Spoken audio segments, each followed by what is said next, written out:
বছরখানেক আগে আপনারা কি দেখেছিলেন? ডিপসিক মার্কেটে আসতেই এনভিডিয়া, মাইক্রোসফট এদের প্রায় $500 বিলিয়ন, $500 বিলিয়ন মার্কেট থেকে উড়ে গেছিলো। যে না, একটা অ্যালগোরিদম দিয়েও অনেক ভালো এআই করা যায়। যদিও ডিপসিক এখন আমেরিকান মডেলগুলোর থেকে অনেক পিছিয়ে পড়েছে, অন্য কথা।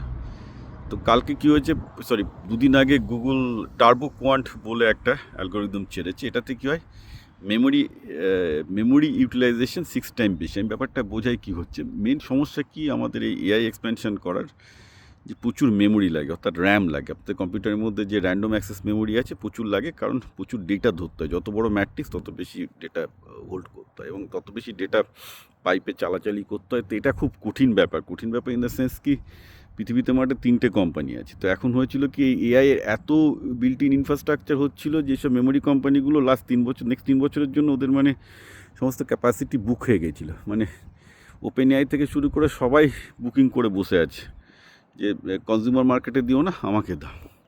কিন্তু এইবার ঝাড়টা কেন খেয়ে গেল তারা? কারণ এবার তারা বুঝতে পারছে যে আরে এআই করতে অত মেমোরির দরকার হবে না। এক্সিস্টিং যে মেমোরি আছে তাই দিয়েও 6 টাইম এআই ক্যাপাসিটি বাড়ানো যায়। অর্থাৎ অন্তত নেক্সট 1-2 বছরের জন্য মেমোরি আমার না বাড়ালেও চলবে।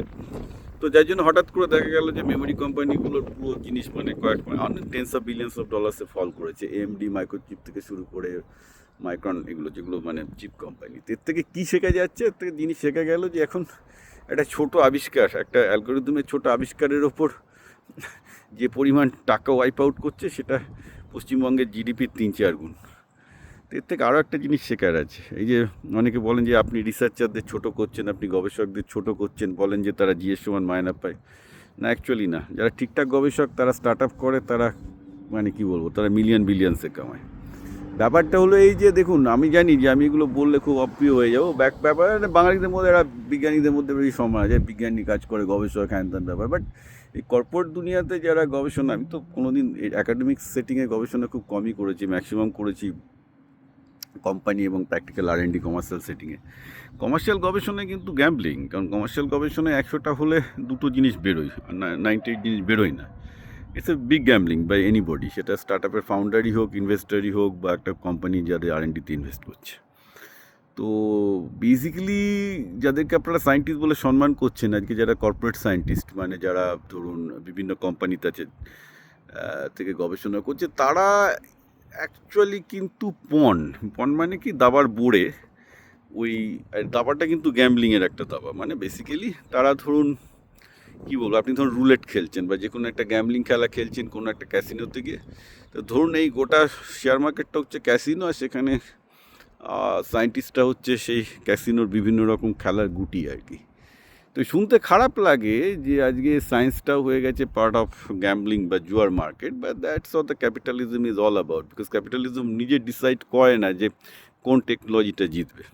ক্যাপিটালিজম ফেলে দেয় অনেকগুলো ডাইস, এবার তার থেকে লোকে বুঝে যায় যেটা চলছে, এটা একটা অটো সিলেকশন প্রসিডিউর। ওই জন্য লোকে যখন বলে ক্যাপিটালিজম একটা পলিটিক্যাল আইডিওলজি, না, ক্যাপিটালিজম কখনোই একটা পলিটিক্যাল আইডিওলজি না। এটা একটা more convenient system, market driven convenient system, যেখানে আমরা দেখছি যে সিস্টেমটা এফিশিয়েন্টলি রান করছে। আবার সিস্টেমটা যদি ইনএফিশিয়েন্টলি রান করে, তখন তার এফিসিয়েন্সি বাড়ানোর জন্য তাকে দেওয়া যায়। এখানকার পিছনে তো কোনো পলিটিক্যাল আইডিওলজি নেই, না চললে লোকজনই ছুঁড়ে ফেলে দেবে। তো এই সিস্টেমে মানে অনেকেই বিদ্রোহ করতে চায় যে ভাল লাগছে না, এই সিস্টেম আমায় মেরে ফেলছে, এই সিস্টেমের মধ্যে বিদ্রোহ করে আমি বামপন্থী হবো, আমি মাওবাদী হবো, আমি চে গুয়েভারা ছবি লাগিয়ে বুকে ঘুরে বেড়াবো। বাট যাই করুন না কেন, at the end of the day তাকে সেই সিস্টেমেই করে খেতে হয়। যত ফেসবুকে দেখবেন যত বড় বাম বিপ্লবী আছে, সব দেখবেন কোনো না কোনো আইটি কোম্পানিতে, অর্থাৎ সোজা কথা সেই ক্যাপিটালিজমের টুল হিসেবেই কাজ করছে, সেই ক্যাপিটালিজমের বোর্ডেরও বোর্ডে হয়ে কাজ করছে। সো বলতে ভাল লাগে অনেক কিছুই, but the fact is at the end of the day এরা সবাই সেই ক্যাপিটালিজমের বোর্ডে, আমরা সবাই তাই। এইবার ক্যাপিটালিজম যদি আপনি ভালো শিখতে পারেন, আপনি বুঝে যান যে ক্যাপিটালিজমকে কীভাবে রিক করা যায়, কীভাবে খেলা যায়, কীভাবে খেললে, এটা একটা খেলা না, কীভাবে খেললে আপনি বড়লোক হবেন, যেটা নিয়ে আমি আমার ইউটিউব চ্যানেলে অসংখ্য ভিডিও দিয়েছি, যে ক্যাপিটালিজমে কীভাবে বড়লোকরা খেলে, ক্যাপিটালিজমের পেছনে গণিতটা কি, দেখবেন আমার ইউটিউবে 3-4টে ভিডিও আছে এর ওপর। ওই খেলাগুলো যারা বুঝবে তারা প্রচুর টাকার মালিক হবে।